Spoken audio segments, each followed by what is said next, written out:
You look out the window and watch the climate change happen.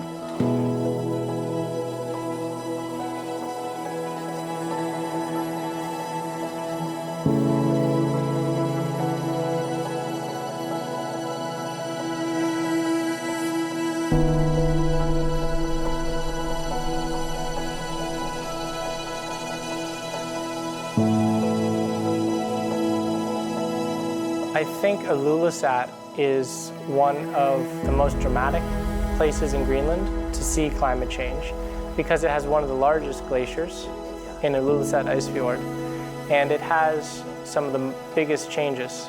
That band of clean exposed bedrock that I was talking about, it's really wide, it's huge in Ilulissat, and you can see the glacier flowing into the sea and just how high the stresses are and the ice dynamics causing all those cracks in the icebergs flowing into the ocean. It's a very dramatic setting.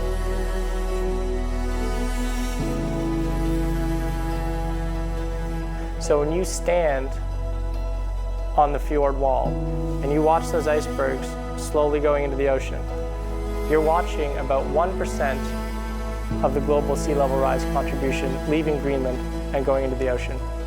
It's one of the biggest point sources of ice loss from the ice sheet today.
We cannot get around that. We can come up with a lot of other factors that might influence it, but our carbon footprint is the key factor in this aspect, because we don't get around the fact that it is our carbon emissions that are the key factor in this.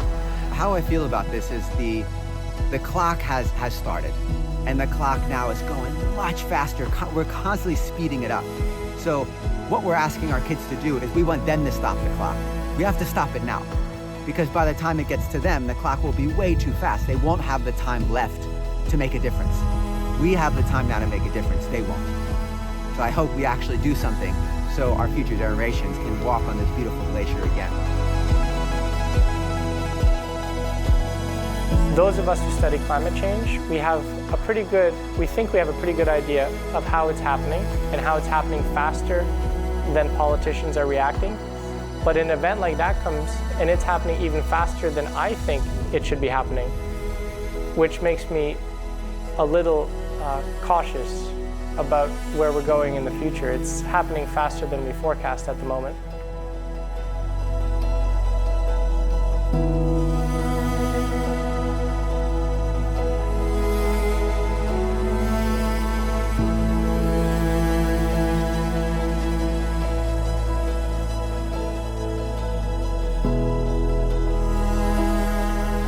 The world will not end. If we get climate change, it will be a new situation. But we will not all die, and the earth will not end. It will just be another one. And it's very important that the young people do not panic and say, oh, now everything stops.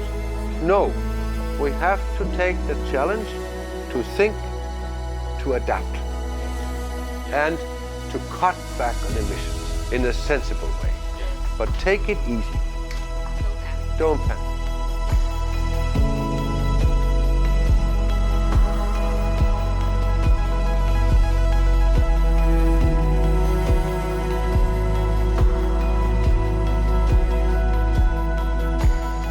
my message is very simple. Please, please, please stop burning fossil fuels and go on renewables. Wind, solar, hydropower, whatever. That would be so lovely. We can always do something individually. We don't have to wait for others to do so or tell us to do. And I think it's very important that we all think that we can start today. We don't have to wait. So I think focus should be replacing fossil fuel on very large volume consumers like power plants or production facilities in general. Our neighbors are burning, we are drowning. So please be more thoughtful of your fossil fuel consumption and commute to work by public transport at least once a week. That would be nice.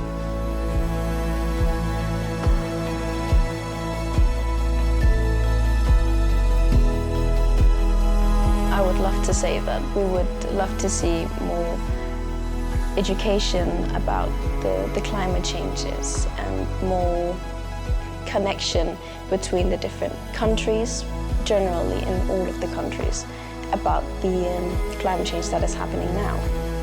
Because after all, climate change is under children's rights.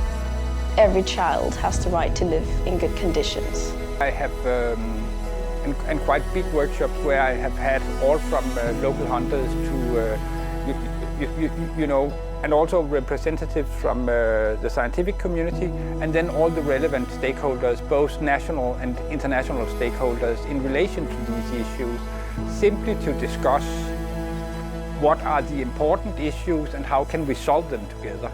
I don't want to stimulate ideas. I want to facilitate the process of getting the ideas, and I think that's one of the things that I can actually, that I can make people with very different backgrounds cooperate, and that's maybe my best quality. 解冻格陵兰采访纪录团队亲自造访11个城镇，与专家学者、政府官员、当地居民深度访谈。气候变迁已经是不争的事实，因应调适跟积极的付诸行动，才是我们每一位都必须面对的课题。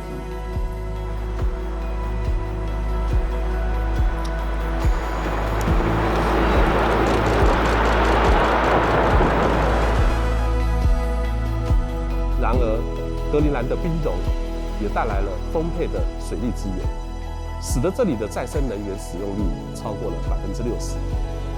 孩子们能在夏季的溪边开心玩水，变暖的洋流带来了丰富的渔业资源。从冰层中裸露的土地，有着更多的可供畜牧、耕种的农业发展机会。我大胆地预言，渐渐地，在北极的格陵兰将成为宜居的城市。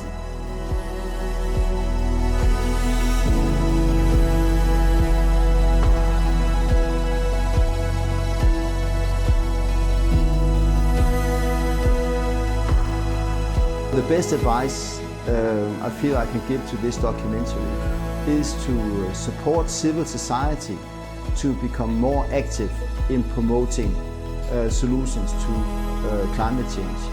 And I think there are two key roles that civil society can play.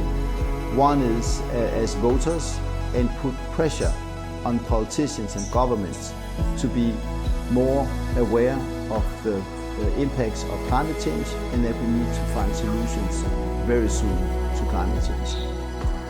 The second is becoming active consumers and put pressure on business to deliver more green products in line with the net zero targets, and also of course products that are green, more green in totality.